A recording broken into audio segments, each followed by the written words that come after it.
না, আমার মনে হয় যে ব্যাটিং এ আমরা সকাল থেকে ক্লিয়ার ছিলাম আমরা কি করতে চাই। আমাদের অনেস্টলি ইচ্ছা ছিল আরো 15-20টা রান করার। বাট সামটাইমস আমার মনে হয় যে এরকম ব্রেভ ডিসিশন নেওয়াটাও জরুরি। টেস্ট টিমটা আমরা স্লোলি স্লোলি গ্রো করতেছে, ওপরের দিকে যাচ্ছে আমার মনে হয়। সো আমরা একটু আহ, সাহসী সিদ্ধান্ত নিয়েছি।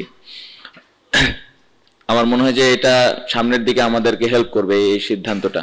আহ, তারপরে আমি বলবো যে এই সিদ্ধান্তটা নেওয়ার পেছনে আসলে কারণটা হলো আমাদের যে বোলিং অ্যাটাকটা আছে, যে 5টা বোলার আমরা এই ম্যাচে খেলেছে, তো সবাই স্কিলফুল এবং সবাই ভালো বল করেছে। আমার মনে হয় এই ইনিংসে মিরাজ যেভাবে স্টার্ট দিয়েছে, তাসকিন যেভাবে প্রথম উইকেটটা নিল, ওইখান থেকে মোমেন্টামটা পাওয়া।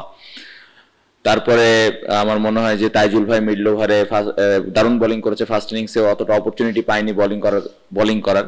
সো আমার মনে হয় 4টা 5টা বোলারই কন্ট্রিবিউট ছিল, স্পেশালি এই ইনিংসে তাসকিন এবং রানার ওই স্পেলটা আউটস্ট্যান্ডিং ছিল।